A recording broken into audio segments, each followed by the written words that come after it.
Welcome back to the channel. We have a couple of receptacle tips to help you guys make a safer install, but also stop failing your inspections. The number one mistake that everybody makes is that you're not installing tamper-resistant receptacles. So right here, where your outlet sockets or your receptacle sockets are, you can see here that they're just open holes. What you should be installing is a tamper-proof receptacle. These are not tamper-proof receptacles. The reason why this is number one on the list, because this is the most costly thing to fix when you make this mistake. Everywhere, no exceptions, in a residential setting, you're supposed to be installing tamper-proof receptacles. End of story. Every receptacle. So they make tamper-proof GFCIs and tamper-proof receptacles. Check your orders when you get stuff from the supply house. Go ahead and open it up and make sure that the supply house sent you the right materials, because these are still legal in commercial applications, but not for houses. The type of wire that you're using. The white is typically reserved for number 14. 14-2 with ground. 2 current carrying conductors with the ground. This is called 12-2. This is where the mistakes start to happen. Costly ones.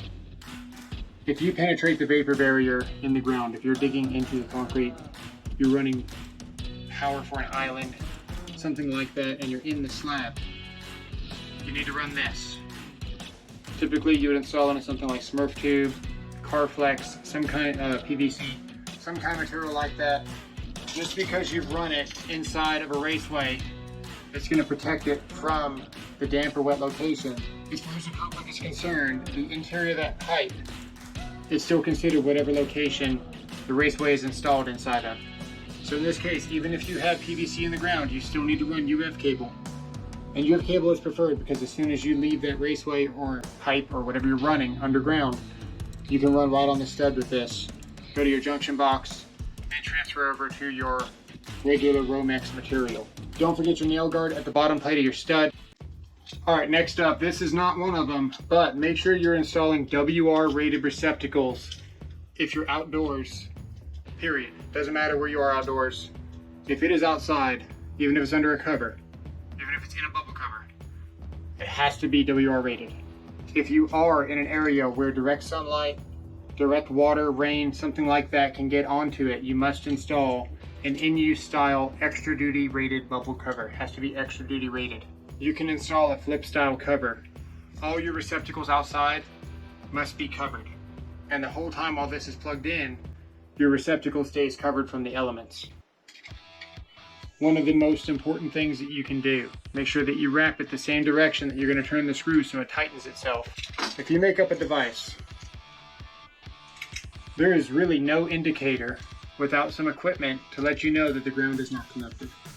And the ground, as far as I'm concerned, is more important than the hot, because like I said before, you're not going to know the ground's not connected until somebody gets hurt. And it's really important to always connect your grounds. That means bonding them to a metal box like this.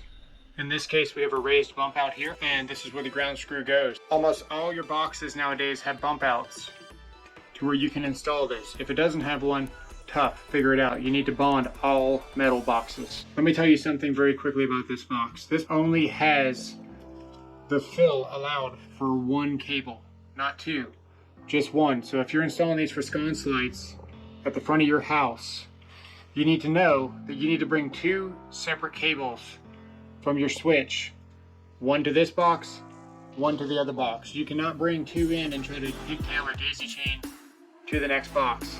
Not allowed to do it. Can't do it. Let's talk about something more common, but also overlooked.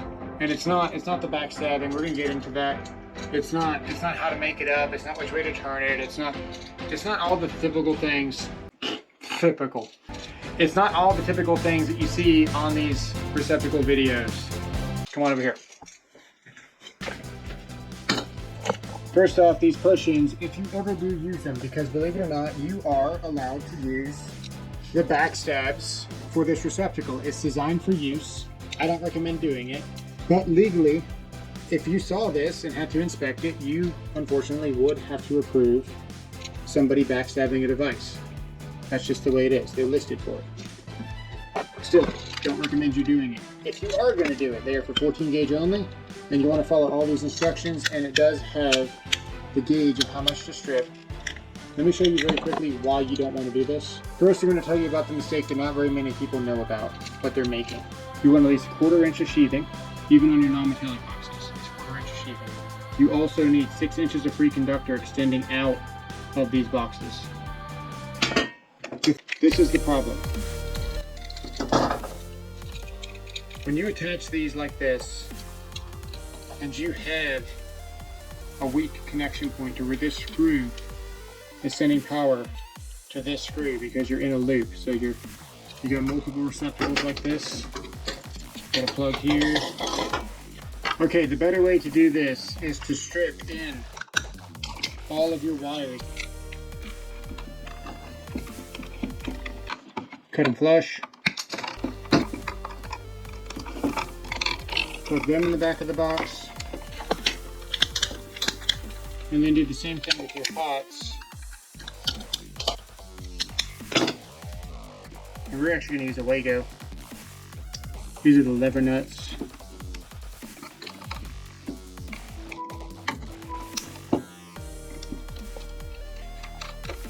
There you go, just like that.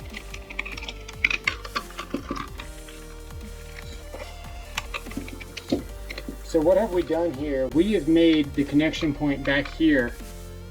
So what happens if we go back to the view of the two receptacles? If one of these wires gets loose, all the other receptacles fail. Now in this case, the only thing that can fail is this one plug. And you're not spending a whole bunch of time troubleshooting. That's why this is preferred. Someone doesn't get them tight enough, they get them too tight, they didn't wrap the right way.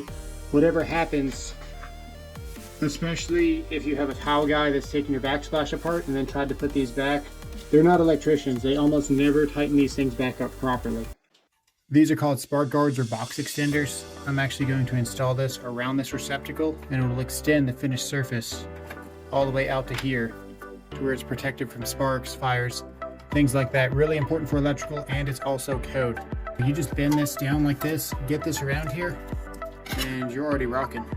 So that's it there. You might need some longer screws for this, but that's about it. And you are done. You are 2 code. Another really common item, people use sheetrock screws. You have to use the manufacturer's screws. You want to make sure you cross your T's and dot your I's when you're dealing with electrical, especially at other people's houses and at your own.